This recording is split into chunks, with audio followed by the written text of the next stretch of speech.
My dear student, welcome back. Today we are going to talk about the lexical expressive means and stylistic devices within the framework of our course, which is dedicated to linguistical analysis of a text. Well, you know that the relation between dictionary and contextual meanings may be maintained along different lines, on the principle of affinity, on that of proximity, or simple referent relations, or on the principle of an opposition. Thus, the stylistic device based on the first principle is metaphor. On the second, we call metonymy, and on the third, we call it irony. While metaphor is understood as the result of transference of the name of one object to another object, metaphoric transference is based upon similarity of the objects. Metaphor, as any stylistic device, can be classified according to the degree of its unexpectedness. Thus, metaphors which are absolutely unexpected, are quite unpredictable, are called genuine metaphors. For instance, we can give an example. I will read out the sentence. Through the open window, the dust danced and was golden. What else? For instance, I like the example. I will read it out to you. Some books are to be tasted, others swallowed, and some few to be chewed and digested. Well, beautiful, such a beautiful metaphor. Or another example which describes the size and enigma of the house. Listen to it. The house was a white elephant, but he couldn't conceive of his father in a smaller place. Great, isn't it? Well, and so those were genuine, unexpected, genuine metaphors. And when the metaphor becomes a part of a language and becomes fixed and put in the dictionaries, it becomes becomes trite metaphors. So, or they are called, in other words, the dead metaphors. For instance, a flight of fancy, floods of tears. You can see that like they somewhat become a cliche. Or, for instance, the leg of a table. It is a trite metaphor. Or winter comes, or spring comes, or flight of imagination. I burned with the desire. I'm not burning, just I have a desire, but I can call it like I'm burning with my desire.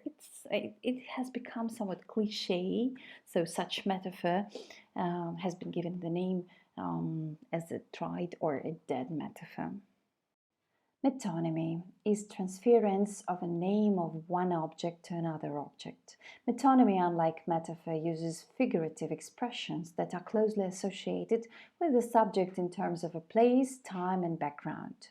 The figurative expression is not a physical part of the subject, however. Metonymic transference of names is based upon the principle of contiguity of the two objects. The proximity may be revealed in 5 different ways. The first, between the symbol and the thing it denotes. Second, in the relations between the instrument and the action performed with this instrument. For instance, his pen is rather sharp. The third, in the relation between the container and the thing it contains. For instance, in the sentence, he drank one more cup. We are not talking about the cup that has been digested by him and drank and put inside, but the food or the liquid, if we talk about a cup, the liquid that has been digested by him and was contained in this cup. While the fourth, the concrete, is put for the abstract. For instance, it was a representative gathering. Well, with the noun, abstract noun gathering, or it is a verbal noun gathering, we are not talking about something, we are talking about the people who were participants of that meeting. Well, and the fifth, a part is put for the whole. Very often used. For instance, when we say the crown, we mean a king, or when we say hand, we mean a worker. Well, metonymy represents the events of reality, of course, in the subjective attitude. And in many cases, metonymy is tried. For instance, you have 1,000 times you have heard the expressions to earn one's bread or to keep one's mouth shut. Well, irony is created when the speaker intentionally breaks the principle of sincerity of speech. Ironically used words acquire meaning opposite to the primary language meanings. For instance, when we say on a rainy day, we are just saying nice weather, isn't it? It sounds ironical. There are special stylistic devices which make a word materialize distinct dictionary meanings. They are zeugma and pun. A zeugmatic construction consists of at least 3 constituents. The basic word of it stands in the same grammatical but different semantic relations to a couple of adjacent words. The basic word combined with the first adjacent word forms a phraseological word combination. The same basic word combined with the second adjacent word forms a 3-word combination. For example, Freddie got out of bed and of low spirits. Or he fished for trout and for compliments. Or the storm sank my boat in my dreams. The letter sounds very it translates a more powerful meaning because the feelings of sadness over the loss of a treasured boat and lifelong dream is more pronounced than something like literal, like my boat sank in the storm, I couldn't realize my dreams. Well, Zeugma, of course, mostly is used to create a humorous effect, which is achieved by means of contradiction between the similarity of the 2 syntactic structures and their semantic heterogeneity. For example, Mary dropped in a tear and her handkerchief, or George possessed 2 false teeth and a kind heart. Well, that is like very, it sounds humorous.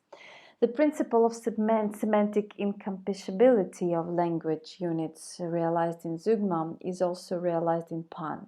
In fact, pun is a variant of Zeugma or vice versa. The difference is structural. Pun is more independent. It doesn't need a basic component like Zeugma. Pun is just a play on words. For instance, did you miss my lecture? Not at all. Well, did you miss my lecture? Meaning, were you not present at my lecture? And the receiver of the information received it quite in an opposite meaning. Well, have you had any sad feeling about my lecture? And answered, not at all. Play on words may be based upon polysemy and homonymy.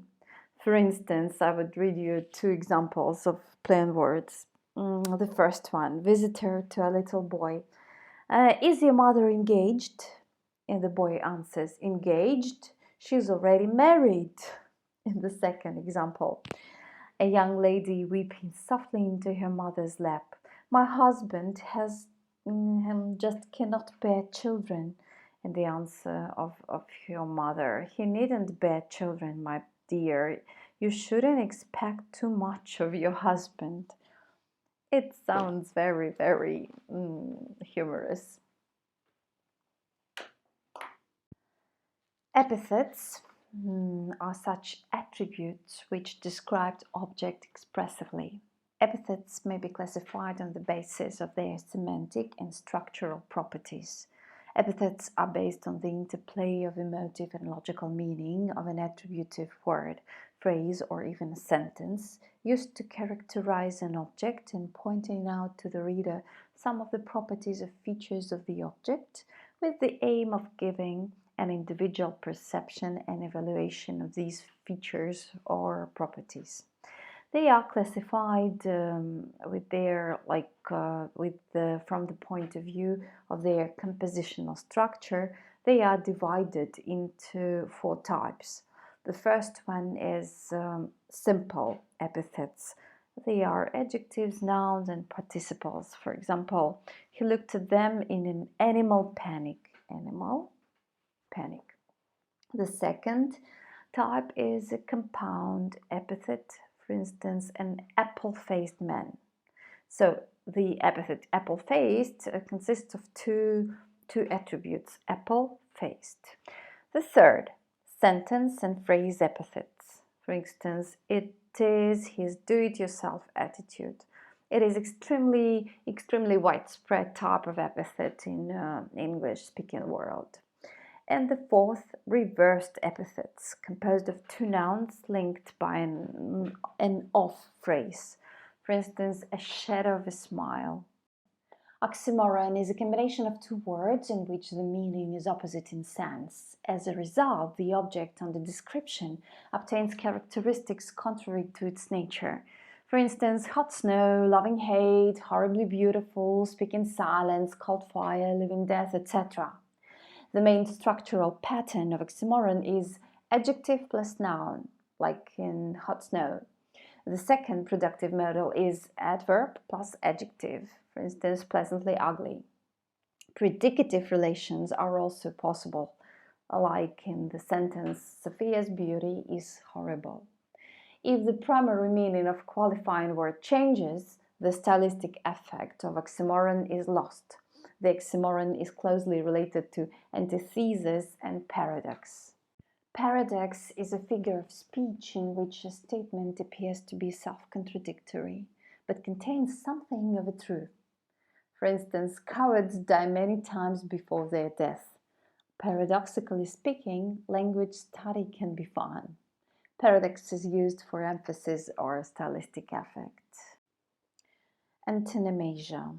Antonomasia is such a variety of metaphor which is based upon the principle of identification of human beings with things which surround them. It is the result of interaction between logical and nominal meaning of a word. There are distinguished the following types of antonomasia.